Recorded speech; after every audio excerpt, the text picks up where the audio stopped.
Hey guys, it's Jojo here. Welcome back to my channel. So today I decided that I'm going to be doing another writing video. So I thought today I would be focused more on character and character building. So we're gonna go with that. I originally wanted to do a book review on The Spy by Paulo Coelho, but I have not finished it yet. So hopefully that'll come in sometime next week so I can return it to the library because it's actually going to be due in a few days. So I'm hoping that that can be finished by then and we'll do the book review next week. So this is going to be a very, very hefty video. So you just bear with me. I have my water here and Sammy who just came in and my apples and peanut butter. Oh, I got some on my hand. Sorry guys. Yeah, so we're gonna start with talking about well, basically how I came into this was that when I started writing my novel, I basically started focusing, I basically mapped out the entire story based on plot and what I wanted to get across and the themes. So I kind of wanted to focused on that. And when I started writing it, I didn't do a lot of character. I didn't really think much about the characters themselves until I started writing it, and then you become stumped. Sorry. And I was going through this phase of like, I think I stopped writing for like 4 months because I completely lost view of who the narrator was, who the narrator was, who was his love interest, who were all these people in my story. Because in order for an action to happen in a story, that story that needs to be told, is nothing without the people that are in it. And I think that one of the biggest issues I have with a lot of YA books now, and I think more YA books, because those are the ones that are the most popular, there is a lack of character building. There's a lack of authenticity that comes with the characters, and it just feels like they're just a bunch of Bella Swans to me. Yeah, Twilight reference. But anyway, so I was going through this stump, and I couldn't figure out who the main character, because in my novel, and I'm not, like I said in the writing video before, I'm not going to give too much away, but in my novel before, in my novel, the narrator is very stoic. He's very, I don't want to say dry, but he's very stoic in terms of his, his experiences and the current the current situation he's in, and a lot of experiences brought him to become very stoic. But stoic doesn't necessarily mean dry. And that was something I had a lot of issues with, because even though he wasn't the main character he is not the main character of my book, he's still very, very important in order for the story to unfold. And so I struggled a lot with trying to find his voice. It wasn't until, and this is such a funny story, but I was watching movies, and I started watching The Great Gatsby, which is what inspired my novel. So it's set in 1923, and I 2 years before The Great Gatsby is supposed to happen. My novel is set 2 years prior, but The Great Gatsby kind of is what inspired my novel. And I was watching it, and then I noticed that the actor who played the younger Gatsby was very, very he looked very, very oh my gosh, I'm sorry guys, I can't talk today. He looked very familiar. That's the word I'm looking for, guys. I'm sorry. I literally just left class, and I'm just kind of like, because we have history is just taking everything out of me. But bear with me, please. So, yeah. So I was watching the movie, and the young actor who played played Gatsby looked very familiar to me, and so I looked him up, and I figured out his name. He's still alive. What am I saying? He's an Australian actor named his name's Callum McAuliffe, and there was something very entrancing about him. Like, it wasn't like, yeah, he's a very handsome guy, but not only that, but there was just something about the way that he acted in the role, and and like acted in his other roles, because I was kind of curious about him, because his face, like his features, really reminded me of how I envisioned my main character, like the narrator to be. And so I looked him up and I started watching his films. And I noticed that there was a common trend in terms of the kind of roles that he played. And he kind of, and as I was watching him in interviews, and I kind of, it kind of got obsessive after a while, because I was kind of like doing a character study on him, like just watching the way he speaks, watching the way that he acts, and the way he talks, and the way he carries himself. And he was a very unique individual, and he is actually what got me out of my slump, because I was like, wow, this is Nathaniel. This is my narrator. Like, I can't see anyone else playing him other than him. And so I started to envision him in my story as I was writing it, and it just poured out. And 4 months, literally, I literally went through, I think, 3 chapters within a month and a half after that, those 4 months of not writing, and that was the beginning of last year.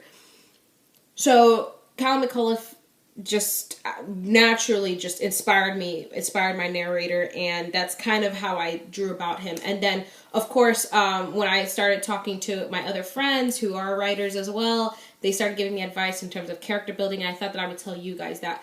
I think that if you are struggling with trying to build your character, because that's something that's very important in the story. If you don't have a character, if you just have archetypes, it doesn't make your story very resonating. So one of the most important thing I think I can tell you as a first advice is to find someone, or it could be an actor, it could be someone in your life, it could be a teacher, it could be anybody, even a family member, someone in your life that strikes a chord with you, and someone that you want your character to be like. Your character doesn't have to be exactly like that person, but there's different attributes of that person that you can embody in your character. Is that person monotoned, or do they have a high-pitched voice, or do they speak very, very low? Do they tend to think more slowly? Do they tend to talk a lot slower? Do they what do they wear? How do they conduct themselves? Are they the loudest person in the room, or can they go unnoticed? Those are little things that you can start to pick up on someone that, and it could be even like the cute guy you see in the coffee shop. If he is someone like that seems very interesting to you, and you can say, wow, and start to build a story around him. That is another way that you can start building with character building. And those are, I know that they sound really, really crazy, but it does make a difference in terms of building your character and making them with a lot of depth. Also, I have some questions for you guys that can actually help forming good characters. So this was actually I received from Edwidge Dantica, who I did a review on her book a few weeks prior, and we've been corresponding through email, and she actually sent me a link of a way to build a really great characters, because one of the conversations we have in our in emails is talking about character building. And she was telling me, like, she basically sent me this link, and she's like, here, if you really want to build a great character, here's a great website that you can. I don't have the name of the website, so I've completely forgot about it, I'm sorry, but I do have the questions written all here, as you can see in my notes. I actually have a notebook, see, Joanna's notes, where I have all my writing stuff written here. It could be ideas, research, anything that has pertained to my novels. It goes in this notebook. I would also suggest that you guys have a notebook separate from your story. Something where you can, or it could be a journal, something where you can put your ideas in, especially like if it has anything to do with character development or story building, which is I will cover in another video, but not today. Okay, so for the first question is, what is the life the character has before the story begins? Now, this is extremely important, because what you have to remember is the character's life does not start when your story ends, and it doesn't end when your story ends. You have to think about your character as as a living person. When you meet someone, it's not like their life begins when they meet you. They already had a whole backstory, a whole life, like struggles and tribulations and pleasures and happiness. They've all had that. They've had that before they met you. So you have to think of your character as a stranger that you're meeting for the first time.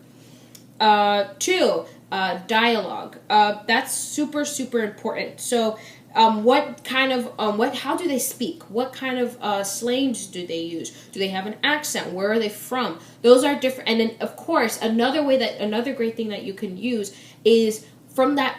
For instance, look up. Let's say if you have, let's say you have a character that is from Texas, okay, and you're not from Texas, so you don't know how people from Texas, or you've probably never met someone that's from Texas, so you don't know how they speak.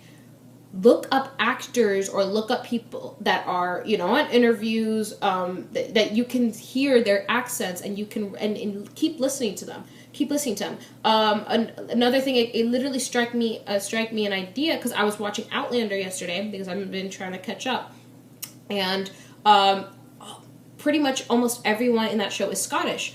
And their accents are so heavy and so interesting. And after a while, when you keep watching the show, you start to mimic their accents, and you can definitely pick up on that Gaelic influence on their in the way that they speak English, and that's something that you can definitely inculcate in your character if your character is Scottish. So definitely get yourself into the mix of getting into the language of your character, so that it's a lot more authentic when you're writing it on paper. Two, your physical description. That's the most easiest part, I think. How do you embody your character? Is it a white character? Is it a black? Is it Hispanic? Is it Indian? Is it Native American? Is it Asian? What's their features? Are they mixed? Are they big? Are they skinny? Are they big chested? Are they flat chested? Are they muscular? Are they a little bit on the pudgy side? Keep those into those considerations in your head when you're describing your character. And also, I think the most important thing to remember is keep it realistic. Think realistically. How do people feel? Okay? Don't make a Barbie into your character. That is not believable. And it's kind of lazy too on the imaginative side. Just to tell you, I'm sorry guys, but I'm just trying to be honest with you guys. Just try to be as authentic as possible. That's the best advice I can give you in terms of physical description. Fourth, name. Well, this one I think you have a little bit of leeway. This one, it says match personality and role they play in the story. Okay, so basically their name. I mean, this one I don't really get this one because it says match their name to their personality and role that they play in the story. I don't think that really matters. Whatever name you come up with for your character is what your character is going to be named. Whether they're bitchy or nice or very, very weak or very, very strong, doesn't matter. Whatever name you come up with, that's really not a big deal, and it's actually really easy to come up with names. It's not hard. 5, goals. What are the characters' small and large goals? This is extremely important, guys. Each character has to have some sort of ambition. Doesn't matter how small, how little. It could be to lose weight. It could be to get good grades. It could even be to own their own store. It could be that they want to be a movie star. It could be that they want to be the next president of the United States.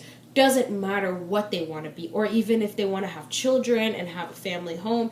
Any ambition. Really, really think about it, and think about the character. Like, how would they go about, in terms of their values? How would their values and the way that they are bring that into that?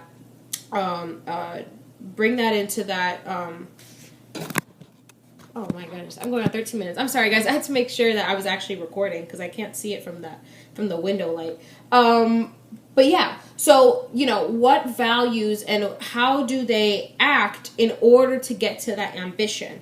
Okay, are they willing to sacrifice who they are to become, to get wherever they want? Are they willing to do whatever it is for the other person? Are they very selfish, or are they very, they think about other people, like they don't really think about themselves? Those are really important, and to me, I think values and ambition go hand in hand when you're considering characters, because each and every one of us, the way our ambitions and what we want out of life definitely are dictated by our core values and what we want, and so I think that they go hand in hand. So I would suggest thinking about that when you're considering your character. Okay, your character's strengths and weaknesses. What are your character's most positive and negative behaviors and personality traits? Guys, please remember, do not have a character that's all good or do not have a character that's all bad.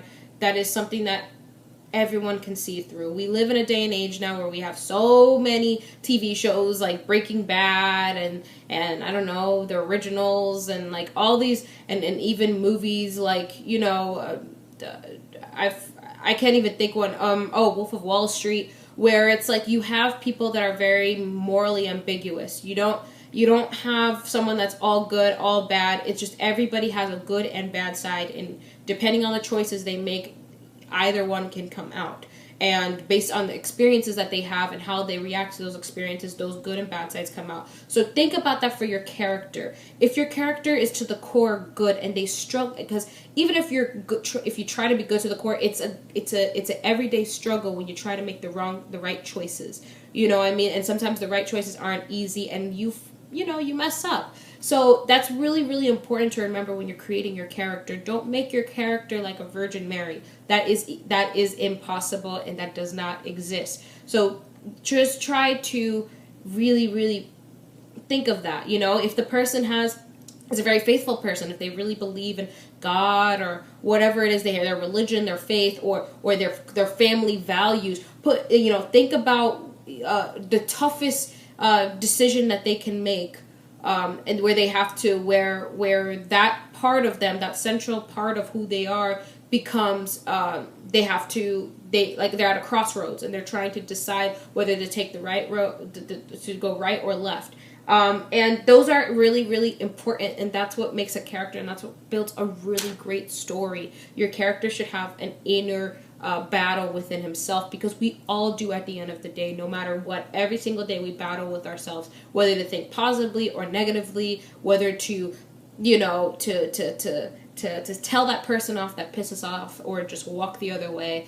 We struggle with that every single day, no matter how good we try to be. So please remember that when you're creating your character. That's probably one of the most important things that I really want you guys to remember, and that's something that I've learned to do and to inculcate in my characters as well.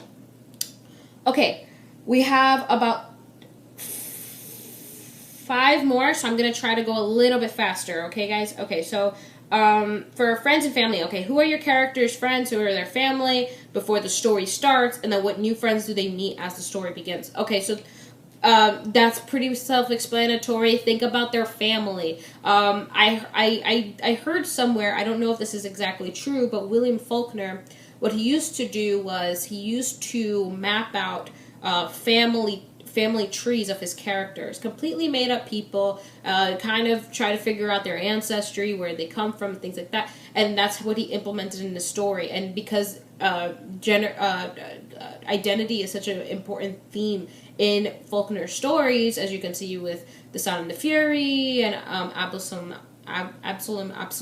and all those different stories, identity is so important. So, and so is every character. It doesn't matter what's the central point of your book. If your book is science fiction, no matter what genre it is, your character it's very important to know where your character is from, who's their family, who are their friends, and who are their friends at the beginning of the story. And a lot of times, those people that are at the beginning of the story definitely can propel the story forward and make your character 10 times interesting based on how he evolves. So that is extremely important. 8. This character doesn't have to... Okay, so what is your character's nemesis? It doesn't have to be a villain, but it has to be someone that interferes with your main person's goal. So who is the barrier of your character from getting where he wants? Okay, it doesn't even necessarily have to be a person, but it can be a situation. It could be his where he's from. It could be like if, for instance, if you have a black character and this black character wants to, let's say, be a senator or something, okay, and the fact that her race and she's a woman puts her at odds with everybody else. It's not necessarily that she has a nemesis, but it's her identity, herself as a black woman, is her struggle, her identity is her nemesis, because it keeps her from reaching her goal, and so she has to overcome that. So that's really, really important to remember, to make sure that you have something that interferes with your character's goal. That's really, really important, and that's central to your plot. 9, position in the world. Okay, what does your character do for a living? What's their daily life like? Where do they live? And then what's the character's role as, like, his position with his friends and his family, and his or her family or friends. So that's pretty self-explanatory. Just think about the livelihood of your character. That's pretty much sums it up. Okay, a character's skills and abilities can get him out of a tight spot, or prevent him from being able to get out of a tight spot. Okay, so does your character have an education or special training? Like, what does he do? So think about the educational background of your character. Did that character drop out of high school? Does that character go to college? Does that character have a PhD? Does that character maybe didn't get formal education? Think about those things, and that's definitely going to impede on what his how he's gonna speak, how he's going to act. Those are all different things that you have to remember when you're building your character. So remember that. 11, give your characters. Okay, what are the quirks or behaviors of your character? So what little things does he do? Does he scratch his nose? Does she scratch her hair a lot? Even the girl that pats her weave. You know, what does the person do? What are the little things, so that you can kind of add some humanistic qualities to that person? Does that person fidget a lot? Does that person maybe have a twitch in their jaw? Or do they crack their knuckles a lot? Like, different things like that. I mean, I hate using this example, but in 50 Shades, Anastasia always bites her lip. Even though, to me, that's not a realistic human quirk, because I've never seen anyone do that, like, naturally like that. But that does sort of count as a quirk. So think about those little things, and think about yourself in a way. What little quirks do you do?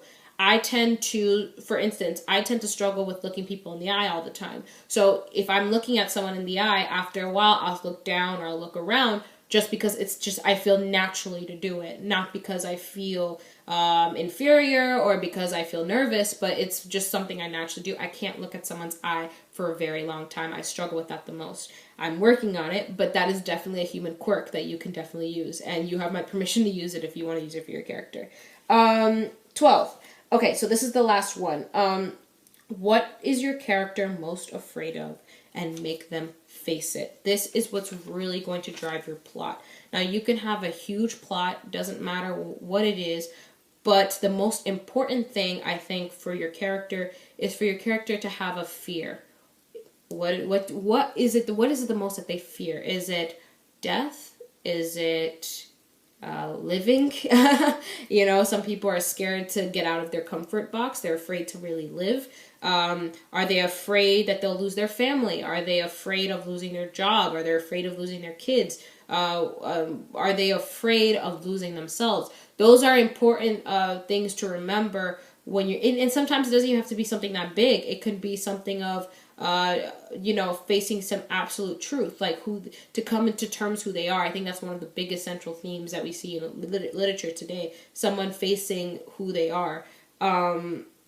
Or it could be something small, like a phobia for cats or bugs or the dark, anything. But at least they have to have some sort of fear, and it has to be a realistic fear. It can't be, oh, I fear that I'll get lipstick on my teeth. Like something, no, don't make it something stupid like that. Make it something that, it could be something small, but at the same time make it meaningful. Something that, and at the same time can play out in your story as well, where there's maybe a scenario where they have to face that fear. If someone is scared of, a great example I can think of is in Harry Potter. Ron was scared of spiders, and he had to go into the dark forest, and where they met Hedwig's spider, that big spider, and Ron had to face that. And that was so interesting how J.K. Rowling worked that into her story about the fact that he's scared of spiders in the grand scheme of Harry Potter. So that's really the most important thing I can tell you guys. just really remember those things. Just remember to make your character fear something. There is no, I guess I can finish off by saying it's not a good idea to make your character in two extremes, like extremely good, extremely bad. All of us, most people fall towards the middle. Even the most absolute evil person has some sort of qualities where they're human, you know, because that's what makes us human. Where there's no extreme of good or bad. We're just human, and we try to make the best choices based on our limited, you know, abilities of being human, being someone that's mortal, being someone that can easily get hurt. Those are things that are very, very important to remember when you're embodying that into your character. So I hope that was really, really helpful for you guys. I'm sorry that these videos are so long. I'm gonna try to make future writing videos a little bit more condensed and not so long. But I kind of want to just fit all that into the video so that you guys can have a lot of material to work with when you're building your characters and when you're writing. I'm so happy that these videos are so helpful for you guys. I'm definitely going to keep on making these writing videos. I'm enjoying them so much. And yeah. So thank you guys so much for watching. I'll see you guys next time. Bye.